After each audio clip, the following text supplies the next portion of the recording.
La furia de la lectura, de Joaquín Rodríguez. Introducción. ¿Leer o no leer? He ahí la cuestión. Es un lugar común esgrimir que la lectura es capaz de hacernos mejores, intelectual y moralmente,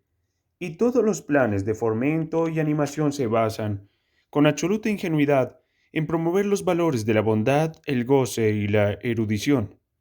¿De verdad nos hace mejores personas leer? ¿Es realmente mejor una sociedad de lectores? La lectura nos hace más sensibles, receptivos, compasivos e inteligentes. Son las sociedades con los más altos índices de lectura aquellas donde se promueven, al mismo tiempo, los más altos valores de la dignidad humana. El problema fundamental suele derivar de que las historias de la lectura las escriben quienes leen, no quienes no lo hacen o ni siquiera lo consideran. Si un lector empedernido escribe una historia de la lectura, tenderá a ensalzar sus valores sin medida ni tasa, presumiendo que todo el mundo deba compartir esos mismos valores porque de lo contrario reconocerían su incompetencia, su incapacidad para apreciar una de las prácticas culturales que se tienen por esenciales. Un lector devoto no se preguntará jamás, al escribir una historia de la lectura, sobre las razones y las condiciones que le llevaron a convertirse en lector y pretenderá convertir en universal un empeño y un ideal que no deja de ser estrictamente individual. Y cuando ese lector ideal pretende convertirse en el modelo de todos, suceden dos cosas: que todos los planes de fomento de la lectura se basan en supuestos falsos, haciendo irrecuperables a quienes no leen, porque generalizan sin fundamento alguno lo que no son sino condiciones particulares, y que nos negamos la posibilidad de comprender cómo es posible que, siendo teóricamente la lectura un bien incuestionable, haya servido hasta hoy para tan poco. Sé de lo que hablo. Yo padezco bibliofrenia y me identifico con las vidas de todos aquellos que, a lo largo de la historia, han dilapidado fortunas, derrochado tiempo y prodigado atenciones en y sobre el objeto más venerable que conozco, un libro. Me reconozco en gran medida en el retrato que hacía de sí mismo Iván Ilich. Mi mundo es el de las letras. No me siento en casa más que en la isla del alfabeto. Esta isla la comparto con mucha gente que no sabe leer ni escribir, pero cuya mentalidad es fundamentalmente alfabética, como la mía, pero confío en que la conciencia de mi propio privilegio, de mi propia limitación, me permita dirimir con cierta claridad sobre el sentido último de la lectura. En algún momento de mi vida caí en la cuenta, leyendo un libro, de que la única posibilidad de lucidez que está a nuestra disposición es la de preguntarnos por las razones que nos conducen a afirmar o defender taxativamente algo porque, de no hacerlo, tenderemos a pensar que quienes no comparten con nosotros una opinión o una experiencia carecen de algo.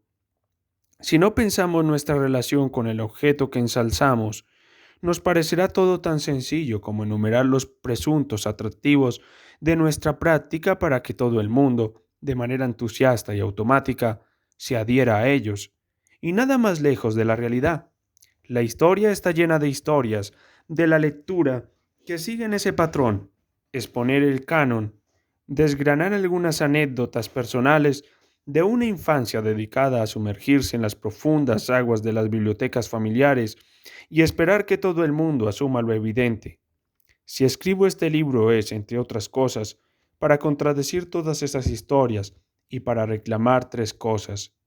que necesitamos reflexionar sobre la relación que los lectores mantenemos con el objeto de nuestra devoción para vislumbrar de qué manera y por qué razones convendría extender nuestro fervor;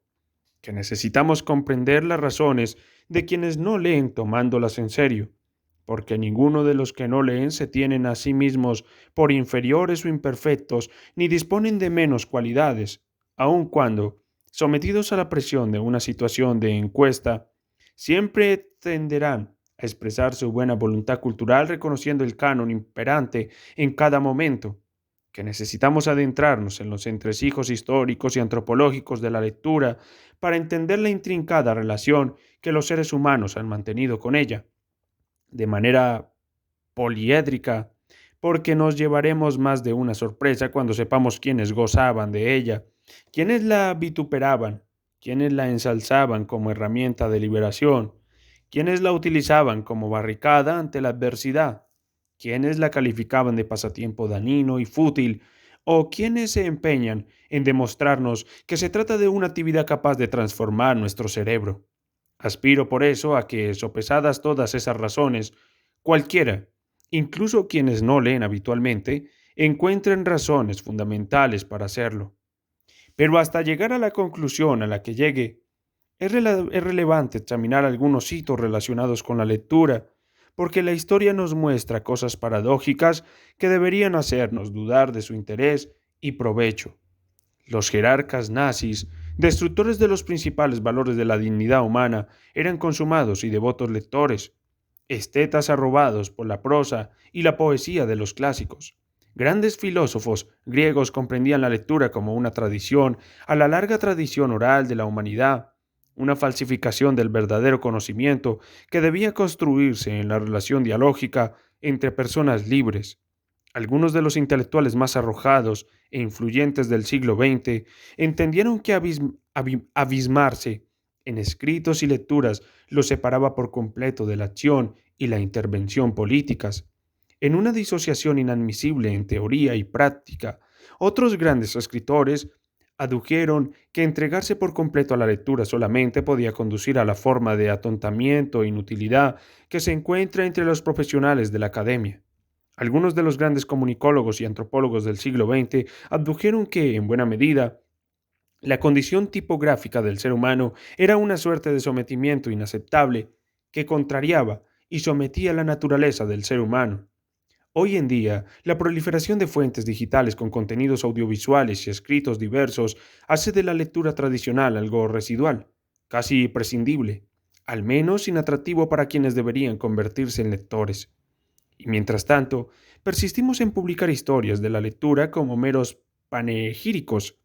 en lanzar cándidos argumentos humanistas para promocionarla, y en tratar de imponer cánones literarios indigeribles que pretenden hacer la lectura atractiva. Es verdad, sin embargo, que también hay indicios derivados de nuestra experiencia histórica y de las evidencias de la neurología que nos dicen que valdría la pena preservar y potenciar la lectura como uno de los grandes hallazgos de la humanidad.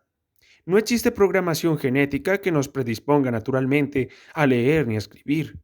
Cada vez que un niño aprende a leer lo hace literalmente por primera vez, comprometiendo su atención, su capacidad simbólica, motriz, emotiva, y dispone de un instrumento incomparable para darse un espacio de conocimiento y libertad que ningún otro medio puede otorgarle.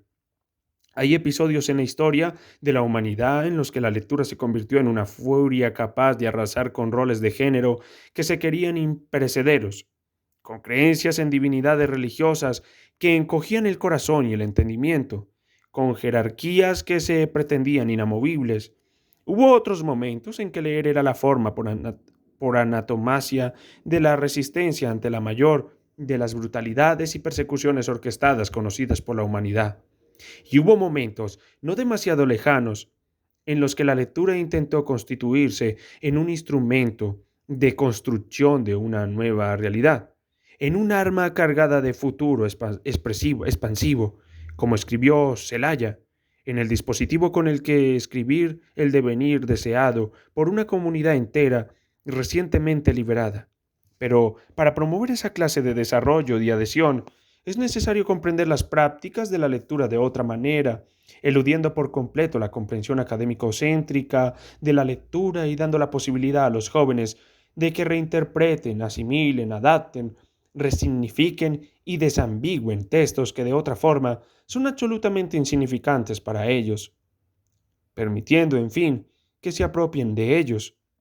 Leer no es solamente una actividad de mera interpretación, sino sobre todo y principalmente de cambio y transformación. Es necesario reescribir la historia de la lectura para que la lectura siga teniendo el lugar que merece en una civilización como la nuestra, que vuelve a necesitar que salvaguardemos la condición y la dignidad humanas por encima de cualquier otra cosa. Saber ponerse en el lugar del otro, intentar entender los argumentos del otro, establecer puentes de diálogo a través de las palabras con el otro, consolidar principios éticos y convicciones morales irrenunciables y comunes, no sujetos a los a veces caprichosos y otros arteros vaivenes de la historia.